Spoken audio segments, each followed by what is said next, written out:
So hello everyone, आज हम लेने वाले एफआई का जो हमारा फाउंडेशन कोर्स 2 है, बेसिकली जिसको आप ये भी कह सकते हो फाउंडेशन कोर्स का जो हमारा सेमेस्टर 2 है, उसका आज से हम लोग बेसिकली लेक्चर शुरुआत करने वाले फाउंडेशन कोर्स का। तो आज हम लोग बेसिकली फर्स्ट यूनिट से शुरुआत करेंगे जो है ग्लोबल सोसाइटी। एंड इस चैप्टर के अंदर आपको काफ़ी सारी चीज़ों के बारे में बताया गया है एलपीजी रिफॉर्म से रिलेटेड, जो 1991 में हमारे इंडिया के अंदर लाई गई थी इकोनॉमिक क्राइसिस की वजह से। वो क्या है बेसिकली इस चैप्टर के अंदर आपको क्या क्या चीज़ें पढ़नी है, तो मैं भी आपको आगे बताने वाला हूँ कि बेसिकली इस चैप्टर के अंदर हमको पढ़ना क्या है। ठीक है, सो ये हमारा लेक्चर नंबर 1 है सेमेस्टर 2 का फाउंडेशन कोर्स का। एंड आज के इस लेक्चर के अंदर बेसिकली हम इंट्रोडक्शन देखने वाले हैं इस चैप्टर के बारे में, और चैप्टर के अंदर मेन जो टॉपिक्स है उनको समझने वाले हैं। ठीक है, एंड नेक्स्ट लेक्चर से हम बाकी के जो टॉपिक्स है उनको एक एक करके सारी चीज़ों को समझेंगे।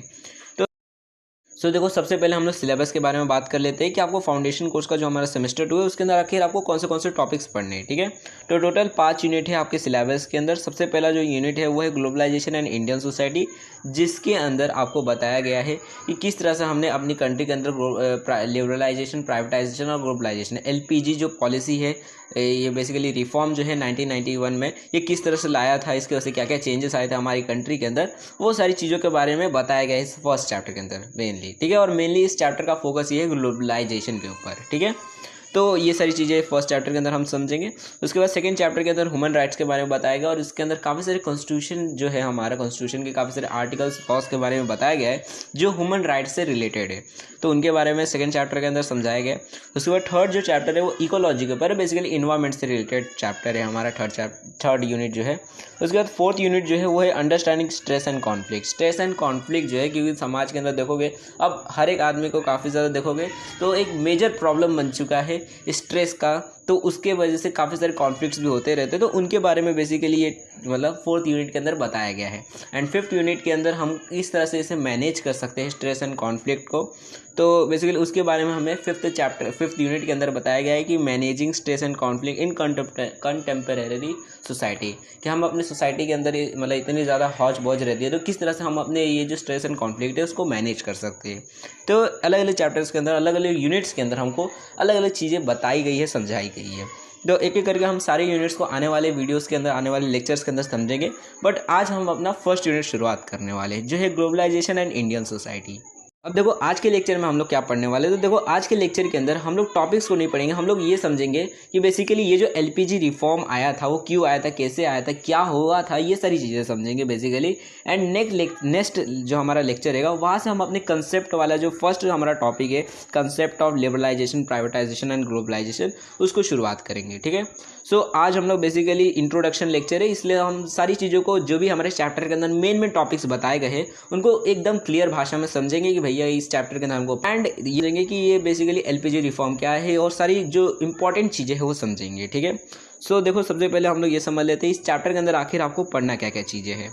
तो देखो हमारा ये जो फर्स्ट चैप्टर है ग्लोबलाइजेशन एंड इंडियन सोसाइटी, ये जो चैप्टर है हमारा, इसके अंदर आपको ये बताया गया है कि देखो हमारा जो देश है बेसिकली उसके अंदर क्या हुआ था। देखो एक बार की बात है, देखो हमारा जो देश है जब 1991 का जो समय था उस टाइम पर हमारे देश में एक आर्थिक तंगी आ गई थी, जिसको हम इकोनॉमिक क्राइसिस नहीं बोलते, जैसे हमारा जो श्रीलंका है उसके अंदर किस तरह से हुआ है कि वहाँ पर इकोनॉमिक क्राइसिस आ गए है, उस कंट्री ने बहुत ज़्यादा कर्ज ले लिया, अब कर्ज देने के पैसे नहीं है उसके पास में, पूरा उसका पैसा ख़त्म हो चुका है, तो वही इसी को इकोनॉमिक क्राइसिस बोलते हैं। तो वैसा ही इंडिया का भी एक बार हाल हुआ था।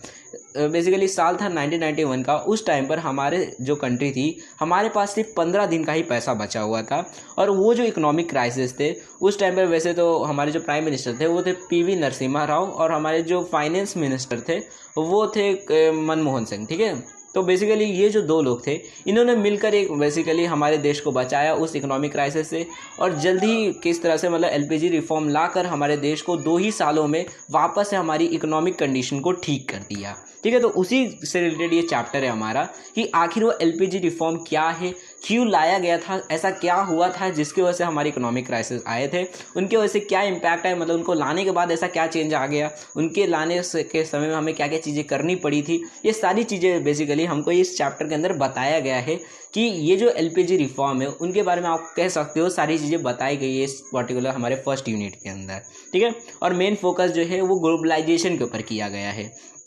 कि मतलब हमने जब एलपीजी रिफॉर्म लाया था तो उसके अंदर 3 चीज़ें थी, लिबरलाइजेशन, प्राइवेटाइजेशन और ग्लोबलाइजेशन। तो इस चैप्टर के अंदर मेनली आपको ग्लोबलाइजेशन के ऊपर ज़्यादा फोकस करते हुए दिखाई देगा। तो ये सारी चीज़ों के बारे में बताया गया इस चैप्टर के अंदर, ठीक है। मे बी आपको ये तो समझ आ गया होगा कि इस चैप्टर के अंदर हम पढ़ने क्या वाले। अब ये समझ लेते हैं बेसिकली कि एलपीजी रिफॉर्म आखिर होता क्या है, इसको समझ लेते हैं। तो देखो बेसिकली आपको शुरुआत करते हैं। देखो जब हमारा देश आज़ाद हुआ था, ठीक है, 1947 में जब हमारा देश आज़ाद हो गया था, तो उस टाइम पर देखो जब सरकार बन रही थी, अब धीरे धीरे सरकार बन रही थी, तो फैसला लेना था बेसिकली कि हम अब क्या करें। देखो बेसिकली जब देश आज़ाद हो जाता है तो उनको ये चॉइस लेना रहता है कि भैया हम किस तरह की अपनी कंट्री बनाएं, ठीक है। 2 टाइप की कंट्रीज़ होती है, एक होती है कैपिटलिस्ट इकोनॉमी वाली कंट्री और एक होती है सोशलिस्ट वाली, ठीक है। सोशलिस्ट और कैपिटलिस्ट में देखो फ़र्क क्या होता है। कैपिटलिस्ट जैसे अमेरिका है, ठीक है, अमेरिका में देखोगे तो हर एक चीज़ जो होती है वो प्राइवेट होती है, यानी क्या कि वहाँ की एयरपोर्ट भी प्राइवेट है, वहाँ की रेलवे भी प्राइवेट है, हर एक चीज़ प्राइवेट होती है, ठीक है। तो जब हर एक चीज़ प्राइवेट कंपनी ओन करती है, चलाती है, तो उसे हम बोलते हैं बेसिकली एक कैपिटलिस्ट इकोनॉमी कंट्री, ठीक है, कि मतलब वो जो कंट्री है वो कैपिटलिस्ट वाली कंट्री है कि वहाँ पर हर एक चीज़ प्राइवेट है, ठीक है। और एक होती है सोशलिस्ट। सोशलिस्ट में क्या होता है कि उसके अंदर जो जितने भी मतलब बेसिकली सोशलिस्ट में क्या होता है कि बेसिकली उसके अंदर जितनी भी मतलब चीज़ें होती है वो सारी चीज़ें गवर्नमेंट की होती है, यानी रेलवे भी गवर्नमेंट का होगा, एयरपोर्ट भी गवर्नमेंट का होगा, टेक्सटाइल इंडस्ट्री भी गवर्नमेंट की होगी, कपड़ा बनाने वाली, और मोबाइल मतलब मतलब जैसे जितनी भी चीज़ें, जितनी भी इंडस्ट्रीज है वो सारी की सारी मतलब सरकारी रहेगी, ठीक है, कोई भी चीज़ प्राइवेट नहीं रहेगी। तो उसे हम सोशलिस्ट बोलते हैं। यानी क्या, सोशलिस्ट का मतलब होता है वो मतलब बेसिकली कंट्री जहाँ पर सारी चीज़ें सरकारी होती है, गवर्नमेंट की होती है, और कैपिटलिस्ट का मतलब होता है जहाँ पर सारी चीज़ें जो होती है वो प्राइवेट होती है, ठीक है। तो हमारे जब देश आज़ाद हुआ था तो उस टाइम पे उनको भी फैसला लेना था भैया हम सोशलिस्ट बने या कैपिटलिस्ट बने। तो देखो हम कैपिटलिस्ट बन नहीं सकते थे, ठीक है, बहुत बड़ा एक रीज़न था कैपिटलिस्ट ना बनने का, क्योंकि देखो कैपिटलिस्ट बनने के लिए सबसे पहले क्या चाहिए रहेगा कि अगर आप चाहते हो कि भैया हमारा देश कैपिटलिस्ट बन जाए, सारी चीज़ें प्राइवेट हो जाए, तो प्राइवेट बनने के लिए उस टाइम पे देखो, क्योंकि हमारा अभी नया नया देश आज़ाद हुआ था, तो हमारे देश में जो लोग थे वो काफ़ी ज़्यादा ही गरीब थे, ठीक है, उनके पास वैसा था नहीं। अंग्रेज लोग पहले ही लूट मार करके लेके चले गए थे हमको, तो हम पहले ही गरीब थे काफ़ी ज़्यादा, ठीक है। और क्योंकि हम तुरंत ही अभी आज़ाद हुए थे तो हमारे पास उतने पैसे नहीं थे कि हम खुद की इंडस्ट्रीज़ खोल ले, खुद के कपड़े बनाने की कंपनी खोल ले, या फिर खुद की मतलब कोई इंडस्ट्री खोल ले, कोई दुकान खोल ले, ठीक है। तो हमारे पास उतने पैसे नहीं थे हमारे इंडिया के लोगों के पास, ठीक है। तो ये मतलब सवाल ही नहीं उठता कि हम प्राइवेट कंपनीज खोल ले, क्योंकि लोगों के पास पैसे नहीं है तो वो लोग खोलेंगे कहाँ से कंपनीज, इंडस्ट्रीज खोलेंगे कैसे। तो उस टाइम पर क्योंकि अगर देखो अगर गवर्नमेंट जो है वो प्राइवेट कंपनी के भरोसे रहेगी कि भैया प्राइवेट कंपनी कपड़ा बनाएगी तब लोग कपड़ा पहनेंगे, तो ऐसे हिसाब से देखोगे तो कोई भी कंपनी बन ही नहीं पा रही थी, ठीक है, कि बन ही नहीं सकती ना, लोगों के पास पैसा ही नहीं है कंपनी खोलने का, तो कैसे कोई भी टेक्सटाइल की इंडस्ट्री खोलेगा, कपड़ा बनाकर बेचेगा। तो ऐसे टाइम पर गवर्नमेंट ने सोचा एक काम करते हैं हम लोग कैपिटलिस्ट बनना एक तरह से देखोगे तो नामुमकिन जैसा है, क्योंकि अगर लोगों के पास पैसा ही नहीं है मतलब बिजनेस करने का, इसलिए हमने सोचा कि एक काम करते हैं हम लोग सोशलिस्ट बन जाते हैं, ठीक है। ये मतलब क्या, सारी चीज़ सरकारी रहेगी, गवर्नमेंट खर्चा उठाएगी, गवर्नमेंट अपनी कंपनी खोलेगी, कपड़े की कंपनी खोलेगी, खाने की कंपनी खोलेगी, मोबाइल, गाड़ी, साइकिल, सारी चीज़ें गवर्नमेंट की रहेगी, ठीक है, मतलब गवर्नमेंट की सारी कंपनी खुलेगी। जैसे कि अब फ़ोन पे बात करना है तो फ़ोन के बात करने के लिए जो नेटवर्क प्रोवाइड करेगा, जैसा मान लो जैसे पहले BSNL था, तो स्टार्टिंग अगर देखते हो अगर 1947 के बाद से, तो सबसे पहला जो मतलब इंडिया के अंदर कह सकते हो नेटवर्क प्रोवाइडर था, जो सिम था वो BSNL का ही था, ठीक है। उससे पहले कोई भी मतलब जियो, एयरटेल, ये सारी चीज़ें नहीं थी, ठीक है, मतलब ये प्राइवेट कंपनीज नहीं थी। तो जितनी भी मतलब कह सकते हो इंडस्ट्रीज़ के अंदर, ज़्यादातर इंडस्ट्रीज़ के अंदर गवर्नमेंट ने क्या किया कि भैया प्राइवेट मतलब पब्लिक सेक्टर को डाल दिया, सरकारी कंपनी को, ठीक है, ताकि मतलब गवर्नमेंट जो है वो लोगों का मदद कर सके। अब हुआ क्या देखो कि अब क्योंकि देखो सारी चीज़ें सरकारी हो गई थी, गवर्नमेंट ने सोचा हम सोशलिस्ट बन जाते हैं, सारी चीज़ों को सरकारी रख देंगे, तो ये सारी चीज़ें चलने लगी। अब देखो हुआ क्या, क्योंकि देखो कोई भी चीज़ सरकारी रहती है तो पहली बात तो आपको पता है सरकारी काम में बहुत ज़्यादा घूस लिया जाता है, करप्शन काफ़ी ज़्यादा ही होता है, जिसके वजह से देखो अब हुआ क्या, देखो जब हमारा देश आज़ाद हुआ उससे लेकर अगर देखते हो तो लगातार 30 सालों तक, ठीक है, लगातार 30 सालों तक कांग्रेस जो है, कांग्रेस पार्टी उनका ही राज था, ठीक है, मतलब लगातार वो जीतते जा रहे थे, कोई उनके अपोजिशन में नहीं था, वो अकेले ही रहते थे, मतलब किसी के पास ऑप्शन भी नहीं था कि वोट देने जाना है तो एक ही बटन ही दिखता था, भैया कांग्रेस को ही टिपना है सिर्फ, तो दूसरा कोई बटन ही नहीं दिखता था, इसके वजह से उनको कोई टेंशन नहीं रहता था, वो आराम से अपना काम करते रहते थे, सारी चीज़ें होती रहती थी, ठीक है। अब देखो जैसे ही 1977 आया तो उस टाइम पर आई जनता पार्टी की सरकार, ठीक है, मतलब कांग्रेस की सरकार हट गई और जनता पार्टी की सरकार आ गई, ठीक है। और उसका हटने का पीछे रीज़न था क्योंकि देखो उस टाइम पर क्योंकि लगातार 30 सालों तक एक ही सरकार चल रही थी कांग्रेस पार्टी की, तो वो पार्टी के अंदर जो कार्यकर्ता थे, जितने भी लोग थे, जो मतलब सरकारी लोग थे, तो उनके अंदर पावर बढ़ गई थी, भैया हमारी पार्टी तो अब बड़ी सबसे बड़ी पार्टी है। तो इसकी वजह से वहाँ पर घूस भी काफ़ी ज़्यादा चलता था। और उस टाइम पर हमारे देश के अंदर लाइसेंस राज चलता था, ठीक है। मतलब क्या कि अगर मान लो कोई भी कंपनी है, मान लो आप हो, आपके पास 1 लाख रुपए, ठीक है, आप चाहते हो भैया चलो एक काम करता हूँ, मैं अपनी कंपनी खोल देता हूँ, कोई भी कंपनी खोल देता हूँ, ठीक है, मतलब आपको कंपनी खोलने का मन है, इसलिए आप चाहते हो कि चलो मैं कंपनी खोल देता हूँ। अब उस टाइम पर होता क्या था कि अगर मान लो आपको कपड़े की दुकान खोलनी है तो उसके लिए आपको लाइसेंस लेना पड़ेगा। जैसे दारू बार खोलने के लिए लाइसेंस लगता है ना, वैसे ही अगर आप मान लो कपड़े की दुकान खोलना चाहते हो तो आपको लाइसेंस लगेगा। अब लाइसेंस लगेगा तो लाइसेंस ऐसे तो बनता नहीं, आपको पेपर वर्क करना पड़ेगा, झंझट मारी रहेगा, ढेर सारा अप्रूवल लो गवर्नमेंट से, तब जाकर आपको लाइसेंस मिलेगा। और वो भी अप्रूवल ऐसा नहीं कि भैया चलो डॉक्यूमेंट दिखा दिया अप्रूवल मिल गया, उसके अंदर आपको घूस दो, ठीक है। करप्शन काफ़ी ज़्यादा होता था उस टाइम पर क्योंकि एक ही पार्टी चलती थी उस टाइम पर, तो करप्शन दबाकर होता था, जिसकी वजह से कोई भी आदमी अपनी खुद की कंपनी खोल ही नहीं पाता था। तो लाइसेंस राज उस टाइम पे चलता था काफ़ी ज़्यादा। तो इसकी वजह से 1977 के बाद दूसरी पार्टी आई जनता पार्टी, ठीक है, और कांग्रेस पार्टी हट गई, जिसकी वजह से अब कंपटीशन काफ़ी ज़्यादा बढ़ गया, ठीक है। क्योंकि देखो अब एक नई पार्टी आ गई थी फील्ड के अंदर, पहले कांग्रेस अकेली ही थी, अब नई पार्टी भी आ गई, जिसकी वजह से अब जो पार्टीज़ थे, जितने भी मतलब इलेक्शन लड़ने के लिए जो पार्टीज़ रहते थे, उन लोगों ने अब लोगों को वादे करना शुरू कर दिया, भैया हम आपको ये देंगे, हम आपको फ्री पानी देंगे, हम आपको नौकरी देंगे, हम आपको ये देंगे वो देंगे, हम आपको फ्री में एजुकेशन देंगे, मतलब फ्री करके बहुत ज़्यादा गवर्नमेंट का जो पैसा था उन लोगों ने, मतलब बेसिकली वो जो पार्टीज थी उन्होंने लोगों में बांट दिया फ्री में ही, ठीक है, बर्बाद कर दिया, कह सकते हो वेस्ट काफ़ी ज़्यादा पैसा कर दिया दबा कर। अब ऐसे टाइम पर क्या हुआ कि देखो बेसिकली कह सकते हो आप लोग कि 1970 के बाद से, मतलब कह सकते हो 1970 तक या 60 तक हमारे देश के अंदर जो फॉरेन एक्सचेंज था, ठीक है, जो मॉनेटरी मतलब जिसको हम विदेशी मुद्राएं बोलते हैं ना, मतलब बेसिकली फॉरेन करेंसी जो होती है हमारे देश के अंदर जो रहती है, हम रिजर्व करके रखते हैं, तो हमारे देश के अंदर अब धीरे धीरे खत्म होने लग रहा था, ठीक है, काफ़ी ज़्यादा खत्म हो रहा था। हम विदेशों से सामान मंगवाए जा रहे थे लोगों को बांटने के लिए, ठीक है, हम विदेश से सामान मंगवाए जा रहे थे, हमारे फॉरेन एक्सचेंज खत्म होते जा रहे थे और हम खुद कुछ बेच ही नहीं रहे थे, ठीक है, क्योंकि हमारी जो सरकारी कंपनीज थी वो अपने ही लोगों को सामान ढंग से बना नहीं रही थी, ठीक है, आराम से लोग काम करते थे, सरकारी लोग कुछ बनाते ही नहीं थे प्रोडक्ट्स जल्दी, मतलब काफ़ी ज़्यादा सरकारी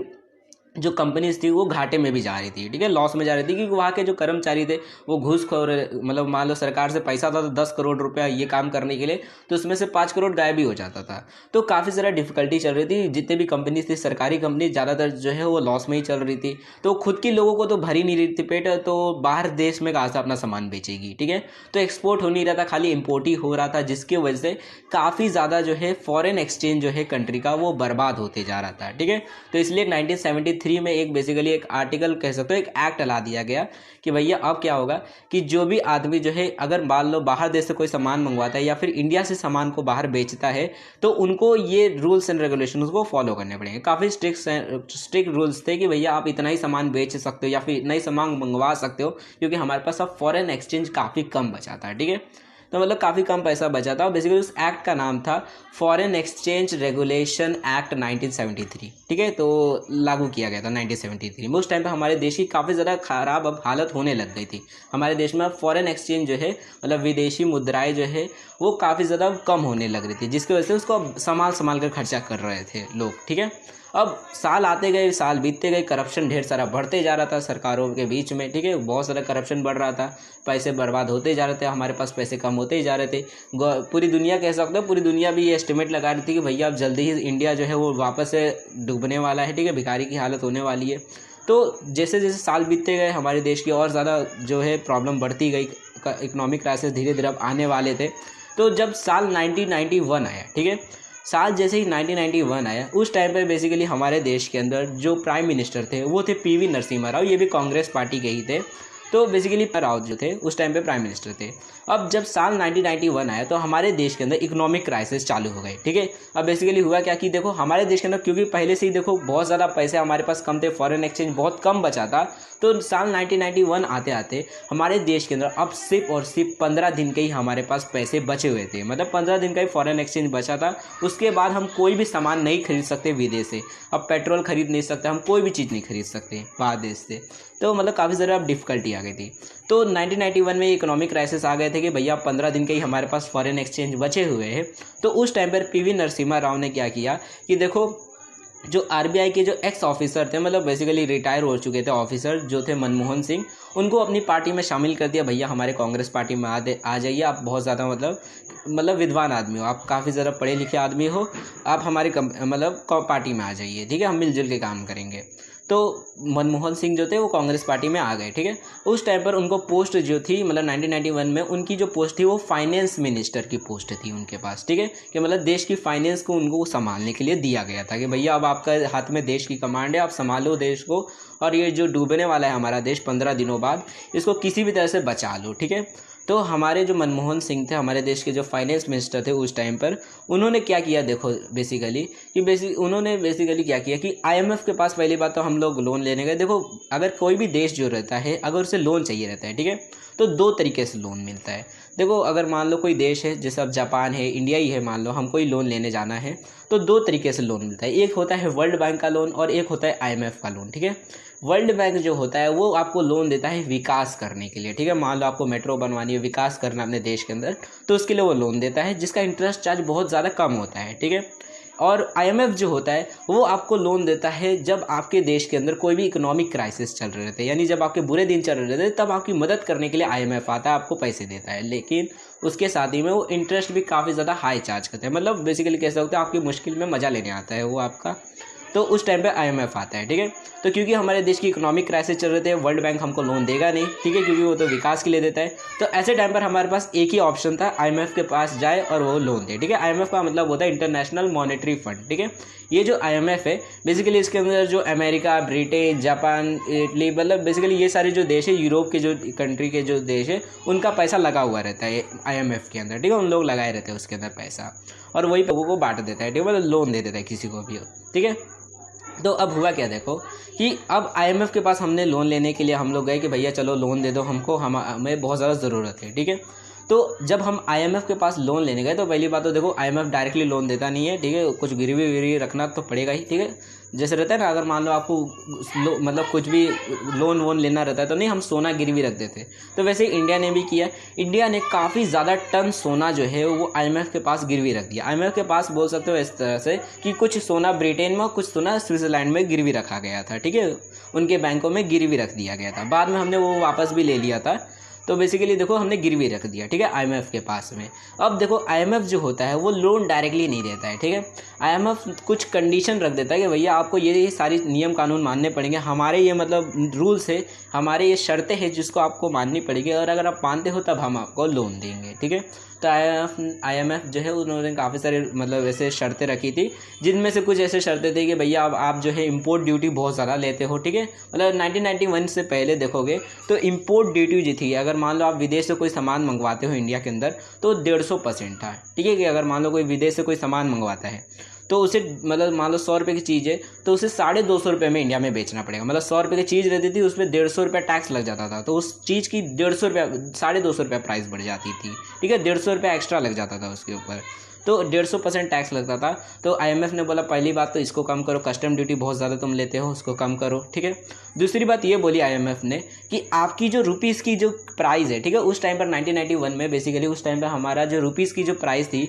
वो बेसिकली $1 का मतलब होता था उस टाइम पर 4 रुपया, ठीक है। जैसे अभी 80 रुपया हो गया तो उस टाइम पर 4 रुपया था $1 का मतलब। तो आईएमएफ ने बोला आपकी जो रुपीज़ की जो वैल्यू है उसे कम कर दो, ठीक है, मतलब 4 रुपये ना तो उसको मतलब 8 रुपये 7 रुपये कर दो, मतलब डॉलर से और थोड़ा इसका वैल्यू कम कर दो, आईएमएफ ने बोला। तो हमने वो भी कर दिया, चलो कोई बात नहीं, हम वो कर देते, हम अपनी रुपीज़ की वैल्यू कम कर देते, जिसकी वजह से काफ़ी सारे दंगे फसाद भी हुए थे, मतलब हुए थे, थोड़ा बहुत झगड़ा झोड़ी चिल्लम चिल्ली, जनता लोग बोल रहे थे काय को हमारा देश की मतलब रुपीज़ की कीमत को कम कर रहे हो, तो किया गया था, लेकिन फिर भी ठीक है। तो 7 रुपया कर दिया गया था, लगभग 7.5 ऐसे कुछ कर दिया गया था, मतलब रुपीज़ की कीमत, ठीक है, रुपीज़ की कीमत भी कम कर दी गई। और भी काफ़ी सारे रूल्स थे, मतलब कह सकते हो शर्तें थी जिसको हमने माना था, जिसमें से कुछ ऐसे भी शर्तें थे कि आईएमएफ ने बोला कि आपको ग्लोबलाइजेशन जो है अपनी कंट्री के अंदर लागू करना होगा, ठीक है। अब बेसिकली ऐसा क्यों कहा गया था, क्योंकि देखो हमारे देश के अंदर पहले ग्लोबलाइजेशन नहीं थी, यानी कोई अगर मान लो फॉरेन कंपनी है, जैसा आप मान लो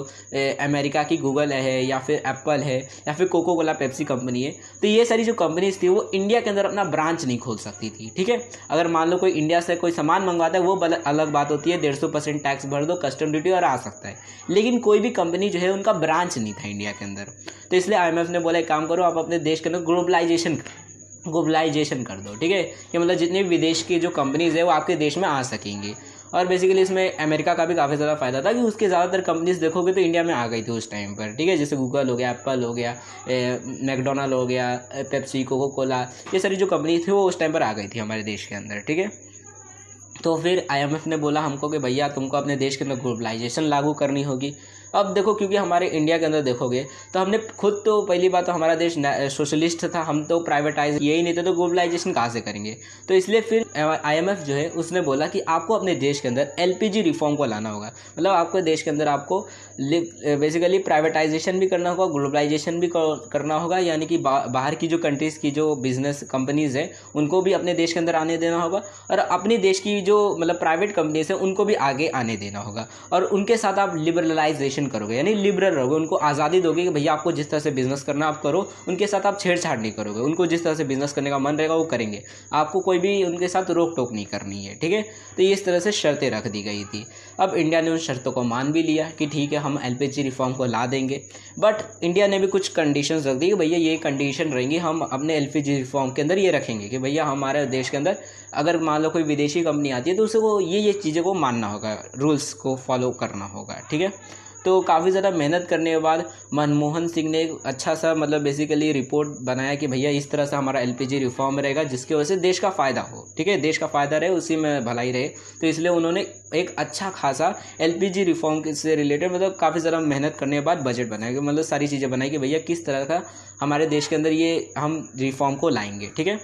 तो बेसिकली उसके अंदर था क्या, देखो कि अगर मान लो पहली बात तो लिबरलाइजेशन हम करेंगे, हम आज़ादी देंगे सबको कि हाँ भाई अब जो है प्राइवेट कंपनीज भी आ सकती है और जो भी मतलब फॉरेन कंपनीज है वो भी इंडिया में आ सकती है। हम लिबरल रहेंगे, लिबरलाइजेशन करते हैं, आज़ादी देते हैं सबको। ठीक है, हम प्राइवेटाइजेशन भी कर देंगे कि भैया अब जितने भी हमने लाइसेंस राज किया था कि भैया अब हर एक चीज़ का छोटे मोटे काम के लिए भी लाइसेंस बनवाना पड़ता था, तो अब लाइसेंस राज खत्म, कोई लाइसेंस बनवाने की ज़रूरत नहीं है, कोई अप्रूवल लेने की ज़रूरत नहीं है हमारे देश के मतलब लोगों के मतलब किसी भी ऑफिसर से। आपका मन करता है कपड़े दुकान खोलना, जाओ खोल लो। ठीक है, पूछने की ज़रूरत ही नहीं कि भैया मेरे को मतलब अप्रूवल दे दो, थोड़ा अपना दुकान खोलना है मेरे को यहाँ पर, तो आपको पूछने की ज़रूरत नहीं है। आपको मन करता है जाओ दुकान खोल लो, आपका मन करता है तो आप मान लो जैसे आपका मन करता है चलो वड़ा पाव की दुकान खोल लो, तो आप जाकर खोल लो, कोई आपको टेंशन नहीं, आपको कोई भी परमिशन लेने की ज़रूरत नहीं है। तो फिर पहली बात देखो लिबरलाइजेशन किया गया कि अब आज़ादी दे रहे, प्राइवेटाइजेशन किया कि भैया आप जो चाहे वो आप खोल सकते हो बिजनेस अपना, कोई लाइसेंस बनाने की ज़रूरत नहीं है। उसी में फिर ग्लोबलाइजेशन भी कर दिया कि अब फॉरेन कंपनीज़ भी हमारे देश में आ सकती है, मतलब कह सकते हो इंडिया के जो बंद दरवाजे थे फॉरेन कंपनीज़ के लिए वो खोल दिए गए कि अब भैया बाहर के देश के भी कंपनीज हमारे देश के अंदर आ सकती है। ठीक है, अब देखो जैसे ही हमने ग्लोबलाइजेशन को चालू कर दिया कि भैया अब हमारे देश के अंदर बाहर की कंपनीज आ सकते हैं, तो उस टाइम पर धड़ाम से बाहर की जितनी भी कंपनीज थी, ठीक है, जैसे पेप्सी, कोको कोला, मतलब यूट्यूब नहीं, गूगल, मतलब ऐसे बाहर की जितनी भी कंपनीज थी, विदेशी जितनी भी कंपनीज थी, वो सब के सब धड़ाम से हमारे इंडिया के अंदर आने लगी। यहाँ भैया चलो इंडिया के अंदर बिजनेस करेंगे। अब जैसे इंडिया के अंदर पहले जो था कोई भी उतना पेप्सी कोको कोला नहीं पीता था, तो कोको कोला और पेप्सी दोनों के लिए फ़ायदे वाली चीज़ थी कि भैया इंडिया के अंदर अब इसका कोई मार्केट कैप्चर नहीं किया, अगर हम सबसे पहले चले जाते हैं तो हम ही इंडिया के अंदर राज करेंगे। कोको कोला मतलब इंडिया में हो जाएगा भैया ठंडा मतलब कोको कोला, तो मतलब सब धड़ाम से भागने लगे इंडिया के मतलब मार्केट के अंदर ही, चलो हाँ भैया हम अपना बिजनेस खोलेंगे, जैसे ही ग्लोबलाइजेशन में चालू कर दिया। अब इसके वजह से फ़ायदा क्या हुआ देखो, जैसे ही हमने अपना LPG रिफॉर्म लाया 1991 के अंदर, तो अब क्योंकि बाहर की कंपनीज आ रही थी, अब जैसे मान लो कि अगर जैसे पेप्सी है, ठीक है, अब पेप्सी कंपनी इंडिया के अंदर आ गई। अब जैसे ही उन्होंने अपनी कंपनी लाई, इधर मान लो इधर अपना ब्रांच खोलेंगे, इधर अपना ज़मीन खरीदेंगे, तो ज़मीन खरीदेंगे तो पैसा देंगे गवर्नमेंट को, ठीक है, अब इधर से कमाएंगे तो गवर्नमेंट को टैक्स भी देंगे, यहाँ पर काम करेंगे तो यहाँ पर उनको कर्मचारी भी चाहिए, वर्कर्स भी चाहिए, तो इंडिया के लोगों को ही काम देंगे जिसकी वजह से उनको एम्प्लॉयमेंट भी मिलेगी, कमाएंगे उन लोग। तो देखोगे एक तरीके से इंडिया को काफ़ी ज़्यादा फ़ायदा होने लगा कि चलो भैया जो काम सरकार को करना था एम्प्लॉयमेंट एम्प्लॉयमेंट देने का, वो तो ये बाहर की कंपनी आकर दे रही है, ठीक है, सबको एम्प्लॉयमेंट दे रही है, सबको हमको टैक्स भी भर रही है, सारा फ़ायदा ही फ़ायदा वाला काम था, ठीक है। तो काफ़ी ज़्यादा फ़ायदा होने लगा कि भैया भर भर के कंपनी आ रही है, 200 300 10 मतलब अलग अलग कंपनी आते जा रही है और एम्प्लॉयमेंट सबको मिलते जा रहा है, सब कमा रहे हैं, गवर्नमेंट को भी टैक्स अच्छा खासा मिल रहा था और जितना भी मतलब कर्ज लिया था हमने IMF से उसको भर भी दिया और हमारा जो गिरवी रखा था हमने सुना वो भी हमको मिल गया, सारी चीज़ें हो रही थी, ठीक है। तो ये सारी चीज़ें थी। अब लेकिन देखो यहाँ पर कुछ चीज़ें हैं जो मैंने आपको नहीं बताई है, वो आपको बता देता हूँ। देखो तो बेसिकली जब हमने ग्लोबलाइजेशन किया, मतलब कि जैसे ही हमने ग्लोबलाइजेशन किया कि अब बाहर की कंपनीज भी हमारे देश के अंदर आ सकती है, तो उस टाइम पर हमने एक कंडीशन रख दी, ठीक है। अब कंडीशन क्या थी, देखो कंडीशन ये थी कि अगर मान लो कोई भी बाहर की कंपनी है और वो चाहती है कि भैया मेरे को भी इंडिया के अंदर अपना बिजनेस खोलना है, तो उस टाइम पर बेसिकली नियम ये था 1991 के अंदर कि आप अगर मान लो बाहर की कंपनी हो, जैसा मान लो होंडा है, ठीक है, होंडा है तो वो होंडा जो है एक जापान की कंपनी है, ठीक है, जो बाइक बनाती है, उस टाइम पर बाइक बनाती थी, ठीक है। तो होंडा है। अब अगर मान लो होंडा कंपनी जो है वो इंडिया में चाहती है भैया मेरे को बाइक बनाना है, इंडिया में बाइक बेचूंगा, ठीक है। इंडिया में उस टाइम पर कोई भी बाइक नहीं बनाता था, तो भैया अच्छा बात है, अगर मान लो होंडा आ जाता है तो सबको बाइक मिलेगी और होंडा का भी फायदा होगा, वो भी कमाएगा दबा के, ठीक है। तो अगर मान लो अब होंडा है, वो चाहता है कि भैया मेरे को इंडिया में जो है अपना ब्रांच खोलना है, तो ऐसे टाइम पर अगर फॉरेन कंपनी जो है वो इंडिया में अपना ब्रांच खोलती है, तो वो अपनी इस इंडिया के अंदर का जो ब्रांच है वहाँ पर सिर्फ 49% के ही शेयर्स रख सकती है, यानी 51% शेयर जो है वो किसी और प्राइवेट कंपनी जो होगी, कोई भी इंडिया की प्राइवेट कंपनी होगी, उनके साथ उन्हें पार्टनरशिप करनी होगी। मतलब वो अकेले अपनी बिजनेस को नहीं कर सकते, वो उन्हें किसी के साथ पार्टनरशिप करनी होगी, ठीक है। और इसके पीछे रीज़न देखो पहले क्या था, पहले ये समझो होंडा ने किसके साथ किया। देखो अब जैसे होंडा था, होंडा जापान की कंपनी थी और हीरो जो है आपने सुना होगा ना, हीरो होंडा, ठीक है। तो हीरो जो कंपनी है वो इंडिया की थी, पहले वो साइकिल बनाती थी, 1991 के पहले साइकिल बनाती थी, बट उन्होंने देखा कि भैया अब देखो कि मतलब क्या कि ये जो बाहर देश में अब बाइक का काफ़ी ज़्यादा क्रेज़ हो रहा है, लोग बाइक चला रहे हैं और इंडिया के अंदर अभी भी लोग साइकिल चला रहे हैं, तो मेरे को बाइक बनाना चाहिए। तो इसलिए फिर हीरो कंपनी जो थी उन्होंने होंडा के साथ मिलकर फिर बाइक बनाना शुरू किया था, ठीक है। तो उसके अंदर जैसे ही अब हीरो होंडा दोनों मिलकर काम करने लगे, तो उसके अंदर 51% जो शेयर्स थे उस कंपनी के, हीरो होंडा कंपनी के, तो वो थे हीरो के पास में और 49% होंडा के पास थे। तो ये नियम थे कि भैया आधे से ज़्यादा जो शेयर रहेंगे वो इंडिया की कोई कंपनी के पास रहेगा। और क्यों, तो क्योंकि इंडिया का दबदबा रहेगा फिर उस कंपनी में, ठीक है। अगर जिसके पास भी ज़्यादा शेयर रहते तो उसकी ज़्यादा सुनी जाती है कंपनी के अंदर, इसलिए किया गया था कि मतलब इंडिया जो है उसका दबदबा रहेगा, बाहर की कंपनीज जो है वो अपना हुक्म नहीं चला पाएगी इंडिया के अंदर आकर के, नहीं ये करना है वो करना है, ठीक है। लेकिन बाद में फिर इसको 100% कर दिया गया, जब मोदी सरकार आ गए तो फिर बाद में इसको 100% कर दिया गया कि भैया आप कोई भी कंपनी है, मान लो आप जैसे होंडा है, तो वो चाहे तो अपना 100% भी रख सकती है, सेपरेटली सिर्फ अपना ही कंपनी रख सकती है, किसी के साथ पार्टनरशिप करने की कोई ज़रूरत नहीं है, ठीक है। 100% अपना शेयर रख सकती है, ठीक है। और उसके बाद हुआ भी ऐसा ही कि हीरो होंडा जो है बाद में अलग अलग भी हो गए थे, कि हीरो अपनी अलग कंपनी चला रही थी, हीरो बाइक आ रहे थे और होंडा की अलग बाइक आ रही थी, ठीक है। तो हीरो स्प्लेंडर आपने देखा होगा, तो हीरो की अलग बाइक आ रही है, होंडा की अलग बाइक आ रहे थे आप, ठीक है। तो इस तरह से मतलब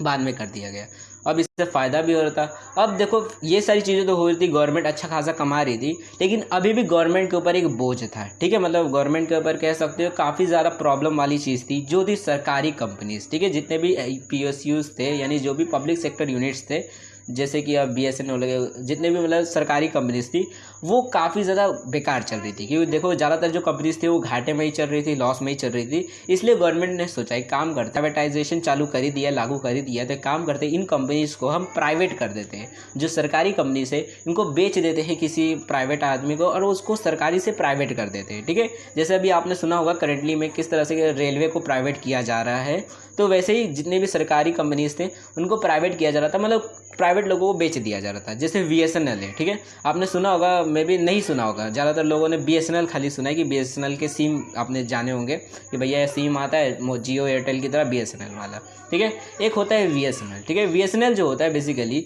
वो क्या है, देखो BSNL जो है हमारा BSNL, वो जो है वो इंडिया के अंदर बेसिकली खाली डोमेस्टिक के अंदर हमारी कंट्री के अंदर नेटवर्क प्रोवाइडर है, तो मतलब देश के अंदर आपको नेट चाहिए, इंटरनेट चाहिए या फिर फ़ोन कॉल करना है, तो वो BSNL सिम की मदद से आप कर सकते हो, ठीक है। तो वो डोमेस्टिक यूज़ के लिए रहता है, हमारा मतलब डोमेस्टिक नेटवर्क प्रोवाइडर है हमारा BSNL। और VSNL जो है वो इंटरनेशनल कह सकते हो, पूरी वर्ल्ड वाइड में नेटवर्क प्रोवाइडर है। ये मतलब क्या है बेसिकली, देखो VSNL जो होता है, बेसिकली VSNL जो कंपनी है वो अपने सिम नहीं बनाती है, वो करती क्या है, देखो कि अगर मान लो, जैसे आपको बताता हूँ नेटवर्क किस तरह से काम करता है, कि अगर मान लो जैसे अब लैंड फॉर्म है, कोई लैंड एरिया है, तो वहाँ पर अगर आपको सिग्नल चाहिए रहता है तो वहाँ पर काफ़ी बड़े बड़े टावर लगे रहते हैं, सिग्नल टावर, जहाँ से आपको नेटवर्क मिल जाता है, ठीक है। बट अगर आपका जो देश है, अगर जैसे अब मान लो इंडिया है और इंडिया से दूर श्रीलंका है, ठीक है। अब श्रीलंका में बैठे बैठे अगर मान लो कोई आदमी है और उसको जियो का सिम चलाना है, ठीक है। अब जियो का टावर मान लो इंडिया में है तो वहाँ से सिग्नल श्रीलंका तक नहीं पहुँच पाता है, ठीक है। तो ऐसे टाइम एक फाइबर के वायर्स आते हैं